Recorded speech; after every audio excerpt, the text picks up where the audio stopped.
Today's daf we're going to be learning is Baba Batra Daf Samach Gimel. We're going to get started from a review of the very end of yesterday's daf. So we saw at the bottom two statements of Rabbah that Abaye then disagreed about. And the second one was that Rabbah said, if I say that I'm giving you this land, the from which I'm giving you half, then you get half.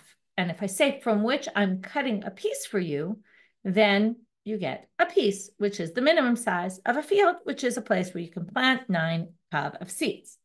To which Abaye said, I don't understand what the difference is, to which Rabbah was silent. Now, instead of the previous where Abaye said, oh, I thought he was silent, that meant he agreed with me. Instead, this time we have what they assumed Abaye meant. Now, Abaye said it's the same for both. Now, the same what? So, Sever Mina, the last words of yesterday's daf, they thought that what he meant was Idividi Palga. In each case, you're going to get half. Okay, that's what the indication was when you said from this field you'll get a part, from this field that I cut from you. Either which way it means half. But our daf starts off and says, no, that's not really what Abaye meant, and we'll show you how we know this. The Amar of Dimi Bar Shlemia, the Didi Mefarsha the Minei Abaye. I heard straight directly from Abaye that he explained to me, Be Metzara Demina Palga, Ube Metzara Demina Psika, whichever language you use, these two languages that Rabbah suggested, I Amarle Ilin Mitzarna Palga. And this is really going to be the topic of today's daf, which is if you added the words, in addition to saying, this is the field from which you're getting part, and these are its boundaries, which you didn't need to say, any extra unnecessary wording is coming to give more to the buyer. So if you said the words, and these are your borders, then you're actually going to get half, because why else would I have added it if not to give you more? But if I didn't say that, lo amar le ilim mitzarna, these are your borders, I didn't say those words, tisha kabim, then you get the minimum. Because again, the burden of proof is on the person trying to get something from someone else, which in this case would be the buyer, and therefore we assume the seller gave the least possible amount, whether you said palga, which again, palga means part, but it also often means half. So the question is, did you really mean half here, or did you mean part? And part could just be a small part. So if you didn't add those extra words, then we're going to assume 9 kav. Again, the minimum amount. Pshita. Again, we're going to talk about languages and what you meant, and we'll see where this goes. So pshita amar yachlok ploni b'nichasai palga. If you say this person will split, right, then we'll get a. Again, the word yachlok. Now, yachlok, you might remember from Bava Metzia all over. We had, for example, sumchus, mamonu b'tab safek. If you're not sure about money, we're going to get to sumchus again today. We split it 50-50. Yachloku means split 50-50. So if you use the words yachlok ploni b'nechasai, okay, then, just one second, right. So the Rashbam says here we're talking about someone who is on their deathbed, a shchiv meira, okay, even though it doesn't say so, and basically says, this person will get yachlok, which usually means half, then the person gets half. Some people think this isn't a shchiv meira, it's not a person on a deathbed, it's just someone saying, you will get a part of my property, which means half. But if you say, so while yachlok is very clearly half, what if you said, give a portion? Now in the Hebrew language, yachlok and tnu chelek is all the same root, which means a part, which again, could mean half, could mean a part. So if you say yachlok, usually mean, yachlok is to divide it in half. But tnu chelek, give a portion of it to ploni, then what would that mean? Does a portion mean half or not half? Again, it comes from the same root, like in English, one is divide, which again, divide, it sounds like divide in half, and one is give a portion, but divide also could mean into many parts, and portion could also mean half, so it's unclear. So Amar Ravina Bar Kisi. Ravina Bar Kisi says, Tashma, let's learn from the following Braita, Ditanyas. It says in a Braita, if someone says, give a portion to so-and-so from my pit, Sumchus says the person gets no less than a quarter. Now, why no less than a quarter? How did we get to a quarter? Didn't we say chelek is a portion? Well, what we're going to see here is that sumchus, as I quoted sumchus before, says when you have money that's mutal b'safek you're not sure about, we do 50-50. We split it between both parties 50-50. So if I said I'm going to give you a part of my bore, a part could mean half, a part could mean a little bit. So we don't know what I meant. A little bit for sure we all agree about. At least a little bit is yours. So now we have a doubt about between a little bit and a half. So we're going to split that 50-50, and you're going to end up with a little less than a quarter plus the mashu a little bit, right, which is going to put you a little bit over a quarter.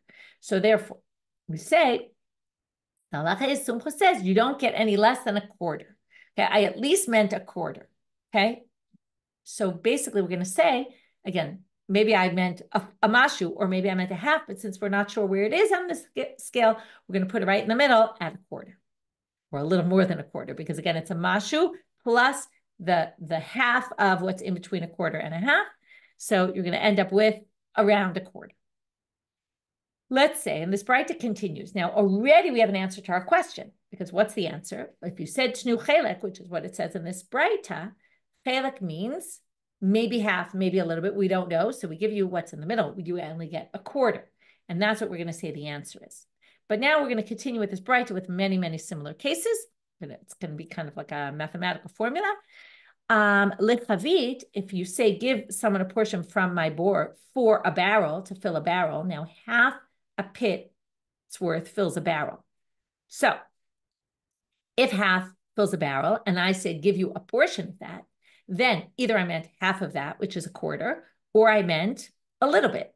And if you take a little bit and a quarter and you say, let's split that 50-50 because we're not sure, so you're going to end up with an eighth. And that's why they say, ein pachot mishminit. The person gets an eighth. Likdera, if we say for a pot, to fill a pot. Now, to fill a pot, you need a third of a pit. So ein pachot mishne masal. So again, if it's a third, then I said a portion, which would be half of that. Half of a third is a sixth. And then the question is, did I mean a sixth or did I mean a little bit? So in between a sixth and a little bit, half of that is a 12th. So you don't get any less than a 12th. And the last one in this list, litafiach, to fill a cup from this pit. How much is that? To fill a cup is a quarter of the bore. And therefore, a quarter, half of that is an eighth. So either you get an eighth or you get a little bit. And in between a little bit and an eighth is half that. The midpoint there is a 16th. So ein pachot mishisha, you get 1/16. So again, that all was to answer our question. If you say tnu chelek, since there's a doubt about whether you meant half or whether you meant a little bit, you get a quarter.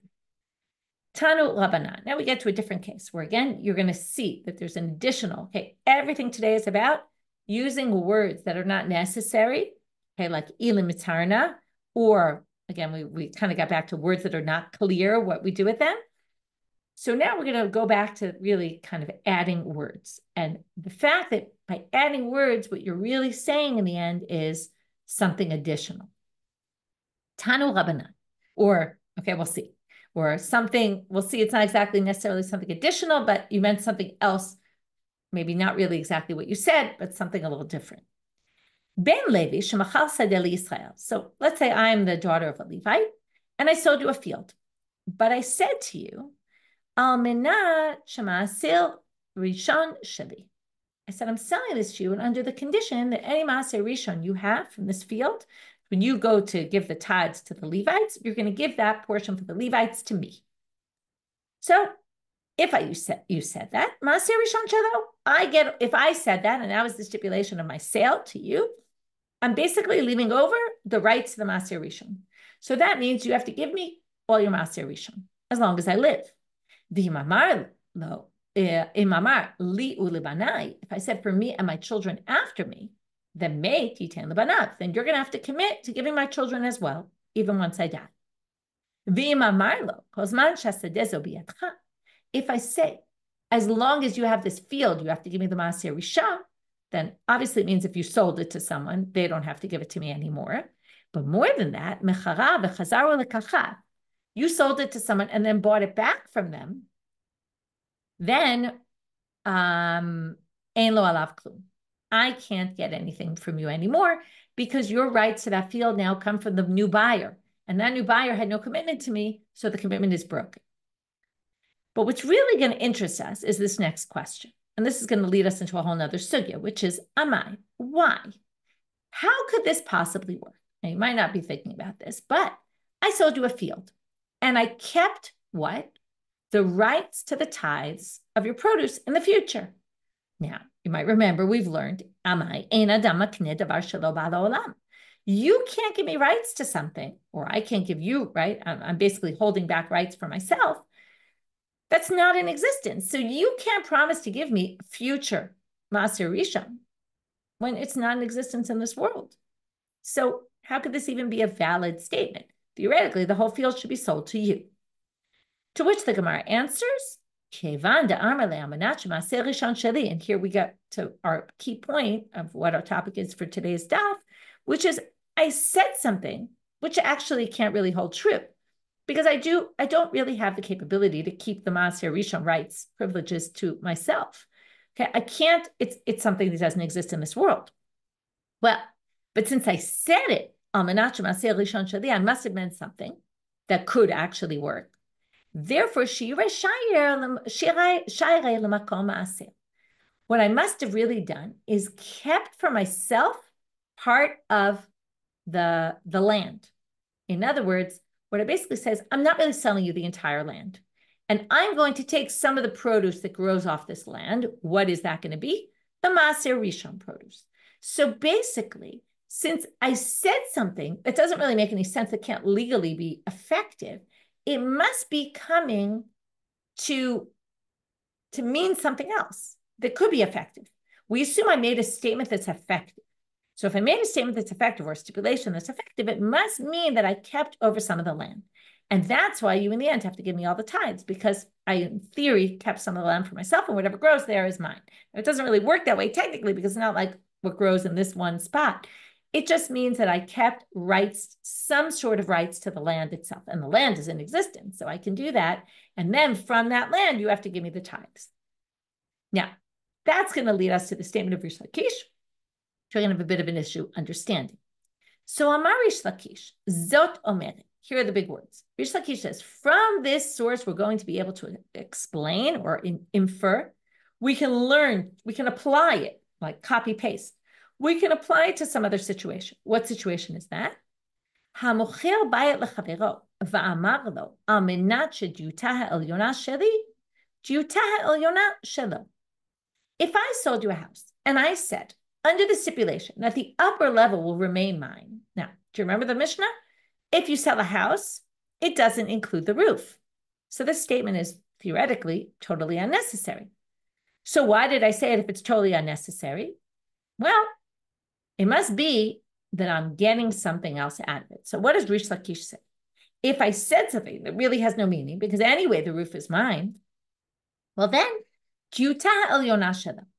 then I get the upper level. Now, this statement doesn't really make much sense. You anyway get the upper level. So what does Rish Lakish mean? And that's what the Gemara says, starting now in Amud Bet. What halacha do we get from this? What are we talking about here? So Rav Zvid Amar, Rav Zvid explained, we're going to have two different explanations of Rish Lakish, and then we're going to say one makes sense and the other one doesn't really. Because Rav Zvid Amar, she'im ratzah lehotzi bazizin motzi. Now again, what did we say before? If you say Maaser Rishon Shelo, right? I'm keeping the Maaser Rishon, for myself, which I can't do. I must have meant something else, which means I'm really keeping part of the land for myself. So likewise, if I said on the condition that the upper floor is not going to be mine, but the upper floor is not going to be yours, I'm keeping it for myself, but the upper floor anyway is for myself, I must be adding something additional. What is that additional? That if I want to add zizim, meaning if I want to take that upper level, which now belongs to me, and I want to put some beams that protrude out into your courtyard that you bought with my house. Okay, the Tosfot has a big problem because who says we're even talking about a courtyard here? He has a different explanation, but according to the Rashbam, we're talking about the courtyard. The problem is that I'm now putting these protrusions into your airspace of your courtyard that I just sold you. I'm allowed to. Because the words Amanat Jutal Yonash Sheli must mean that I have rights to use the courtyard. Now, notice, Jutal Yonah is the upper level. It's not the courtyard. So this is why it's like the case before of the Maaser. I never said I'm keeping the lamb for myself, but it must be that's what I meant, because otherwise there's no point to what I said. It's useless. In this case, there's no point because it's anyway mine, the upper floor. So it must be I want to use the upper floor to extend something into your airspace of your courtyard. And that's what I have rights to do. That's Rav Zvid. And that's the one that's going to work pretty well because it's really very similar. It's saying that we're taking a statement, and you have to be very clear about this, otherwise it's going to be hard to understand the next part. You're taking a statement that in the end has no validity or no meaning, right, in that, and we're going to apply it to something else entirely. Now, it's not entirely, but it's instead of the produce, it's the land. Instead of the upper level, it's the courtyard space. Rav Papa Amal, she'im ratza livnot aliyah al gaba boneh.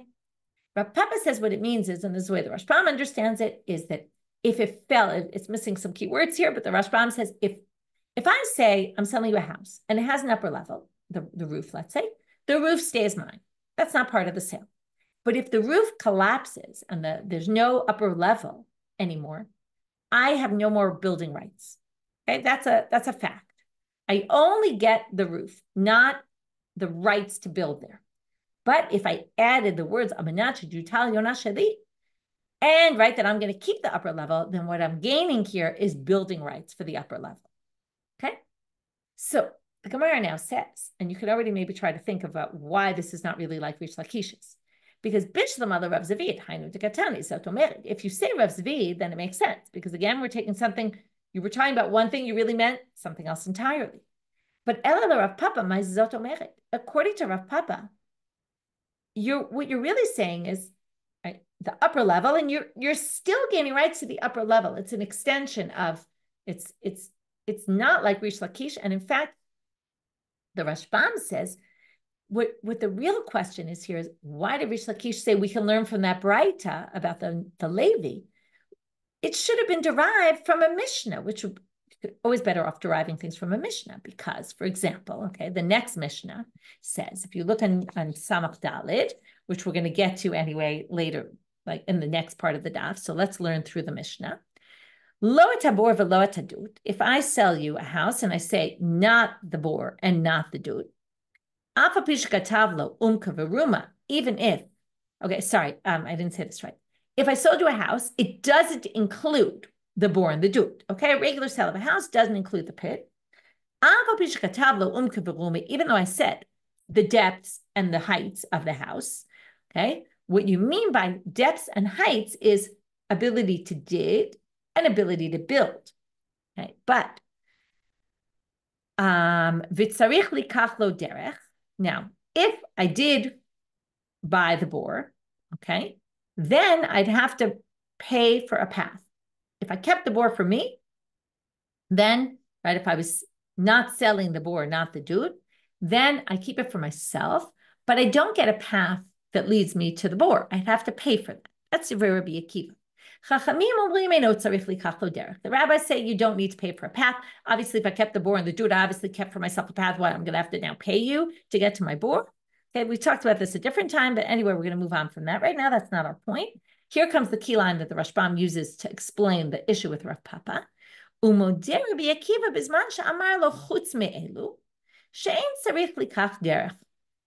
if I said, except for the bor and the dut, then why did I add that? Because I don't need those words. Those words are unnecessary. So if I added them and said, I'm selling you the house, but not the bor and the dut, what could I possibly meant except for I must be meaning I'm keeping a path to get to them. So even though normally we don't assume I kept a path for myself. If I added unnecessary words, it must be I kept a path and not just the bor and the dut, but I kept also a path to the bor and the dut. Now from there, you can derive. Now that's different from the Braita and Rish Lakish, because the Braita was talking about maaser, the produce, and instead it's the land that I wanted, right? That's something different. That's entirely, I'm taking it from one thing and saying, I must have meant something else entirely. That's already a bigger chidush to say I mean something else. From the Mishnah, we can get that, oh, when I said, and not the bor and the dut, what I meant is, and not only the bor and the dut, but also not the path to them, which is just like Rav Papa, which is not only am I not giving you the roof, even though obviously I'm not giving you the roof because no house sale includes the roof, but I'm also keeping myself building rights for the future for the roof. It's still the same thing. Whereas what Rish Lakish was getting at is this case of the Maaser Rishon is really teaching you something additional, different that I'm getting. And Rav Zvid's explanation was the same, because it took something I was talking about the upper level, and what I was really talking about was the airspace in the courtyard. And that's why the Gemara says, but probably doesn't really make sense. In fact, the Gemara ends with kasha. It is difficult to say that that's really what Rish Lakish meant when he said, "Oh, let's infer from this case of the Maaser Rishon to the case of the upper level," because you really could learn it much more easily from the Mishnah, and it's not really similar to the Maaser Rishon case. Last section for today. Amar Rav Dimi min Hardea. Same thing again. We're going to talk about language, and you're going to see this very similar to the next Mishnah, which the Gemara is going to also point out. Somebody sells a house to their friend. Even though they said, I'm giving you the depths and the heights. If you want to include, now it doesn't say this in the Gemara, but what he means is, if you wanted to include the bore and the dut, the cistern, the well, you have to add not just umkavaruma, you have to say from the depths of the earth until the heights of the sky. Those, again, same theme as the rest of our daf, those extra words come to include something additional, which is going to include the bore and the dut, okay? Or any kind of, things you have dug into the property. My time, what's the reason? And here comes the big thing of Rav Dimi that we're going to deal with for the next little while and into tomorrow's daf. De umkavaruma b'stama lokani. Umkavaruma are not automatically acquired with a house. When you buy a house, you don't buy building rights. You don't acquire building rights to build up, and you don't acquire rights to dig underneath the house. Just the house is yours, not the depths, not the height. Therefore, if I add the words again in the theme of what we've been saying today, ahani umkavaruma, if I added the words umkavaruma, what's that going to add then? That I get the heights, the building rights, and the depths to dig. So ahane umkavaruma lemikne umkavaruma. That's what it allows me to buy. And therefore, it doesn't allow me to acquire. It doesn't mean I'm giving you, well, before I was the seller, it doesn't mean I'm giving you the rights for the bore and the dut, for the well, the ditch, the cistern, whatever it might be, that's dug into the property. So you would need additional words to gain that. That's what Rav Dimi says, and this was just an explanation of how we got there. So ahani mitom arav avrum rakia, those extra words would then work lemikni bor v'dut mechilo. So again, very simply, if I sell you a house, it doesn't include umkavaruma. I add the words umkavaruma, that means I can dig below, I can build above.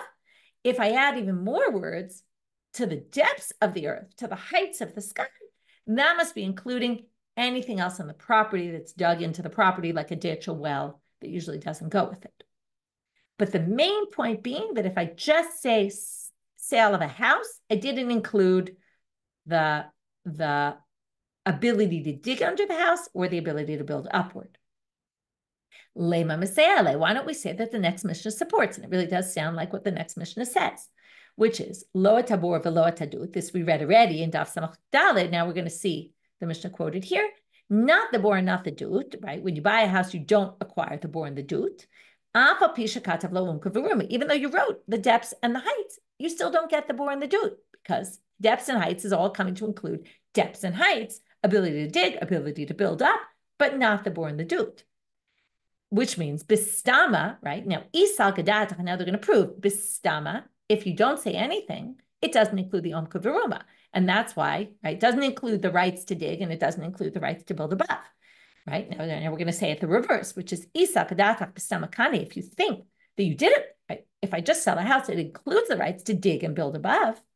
Well, Kani Umkavaruma, well then Lehani Umkavaruma. Then if you added words Umkavaruma, going with everything we've been talking about today, those words would be extra, because anyway, a sale of a house includes that, and then those added words would acquire for you lemikne bor v'dut mechilot. It would then acquire for you anything that's dug into the property. So the fact that the Mishnah doesn't think that that's the case means the b'stama lo kani. The default is you sell a house, it doesn't include the omik varam. If you add umkavaroma, that gives you the ability to dig, it gives you the ability to build up. Only if you added extra words then would it include that, and that seems to be what the Mishnah says. But now the Gemara is going to say, no, maybe the Mishnah is talking about the lo katavle. Maybe you don't get the bor and the dut if you didn't write umkavaruma. But if you did write umkavaruma, it would work to get you the bor and the dut. Because again, now if you say that it wasn't written umkavaruma, and that's why you didn't get the bor and the dut, well then you would say if you wrote umkavaruma, you will get the bor and the dut, because again, umkavaruma, that would prove the opposite. Bistama, it is koned, the ability to dig, and therefore the words umkavaruma are unnecessary, and they must include the bor and the dud. Now, the Gemara says, how could you possibly suggest that the Mishnah is talking about a case to lo katav le umkavaruma, and then it would go against Rav Dimi, because ha'afa pisha katav lo katani. Okay, you have it, right. How could you even suggest this? They're saying to the Gemara is saying, because look at the Mishnah. Lo tabor velo tadud. You don't acquire when you sell a house the bor, not the dud. Even if you wrote the depths and the heights. So you can't say it was a case where you didn't say the depths and the heights, and that by saying depths and heights, you would acquire the bor and the dud against Rav Dimi, because that's the Mishnah says, even if you said it. So very hard to prove that. To which the Gemara says, no, we'll read it like this. They're going to reread the Mishnah. It's a very unique pshat to this Mishnah. Hard to say this is really the simple reading. But Hachi this is all in an attempt to say the Mishnah doesn't prove what Rav Dimi was saying. Again, I just want to repeat. Rav Dimi basically says, bistam, a regular sale of a house without saying anything, doesn't acquire you the omek and the rum, right? And therefore, if you say umkavaruma, you meant the rights to build and the rights to dig. If you said added extra words, the depths of the earth, the heights of the ceiling, right, the sky, then you will get the rights to the bor and the dud. Now we're going to say maybe the Mishnah doesn't think that, because you could read the Mishnah like this. Even though it says, even though you wrote the umkavaruma, maybe it really means you didn't. How would you read that? Even though you didn't write umkavaruma, it's as if you did, because the opposite of Rav Dimi, a sale of a house includes the ability to dig and build up. Lemikne umkavaruma, right? It's as if you did it, and therefore you acquire umkavaruma. Lemikne dor bor vidot umechilot. Well, if you want to acquire then any kind of ditches, wells, cisterns, ikatav le umkavaruma kane. And what the Mishnah is trying to tell you is, you don't get the bor and the dud, but you do get the omek varum. And even though you didn't write it, it's as if you wrote it. And then they're going to say, if you did say, therefore, you did write in umkavaruma, that actually acquires you the bor and the dud. And that's a different way to read the Mishnah. So if you, and then that would be different from Rav Dimi, because Rav Dimi says, no, if you said umkavaruma, that only means you can build and dig. It doesn't mean that you can get the bor and the cistern, right? The bor, the dud, all those things. But, right, mechilot or tunnels, anything dug into the ground. But, right, that goes against Rav Dimi, because Rav Dimi said, if you want to get the bor and the dud, it's not enough to say umkavaruma, you would have to say tahom and rum rakia. So what we did so far, because we're going to continue along this to see, can we prove from other sources if Rav Dimi is right or not, that what basically the big machloket is, the big debate is, can we prove Rav Dimi or not that a regular sale doesn't include omek varum? You sell a house, it doesn't include the rights to dig, it doesn't include the rights to build up. Okay, and that's Rav Dimi, and the question is, can we see from Tanaitic sources this way or that? So we thought that the next Mishnah proved it. We came up with a creative rereading of the next Mishnah to say you can't necessarily prove Rav Dimi's right from there. Okay, so we'll get back to that. So again, a quick review of our daf. What we really got into in most of the sugyot was really this question of my words. If I have extra words, does that mean I'm coming to include extra in the sale? Again, we saw cases where it included just an extension of something, or we saw those cases with Rish Lakish and the Maaser where it actually means something else, right? Either rights to the courtyard, even though you were talking about the house, or rights to the Maaser, the produce, which really meant the land, even though you didn't say the land. So we even went that far as to talk about extra words actually meaning something else, or somewhat entirely, not totally different, but meaning something else. And that's really what we went through today. With that, we'll finish today's stuff. Wishing everyone a good day.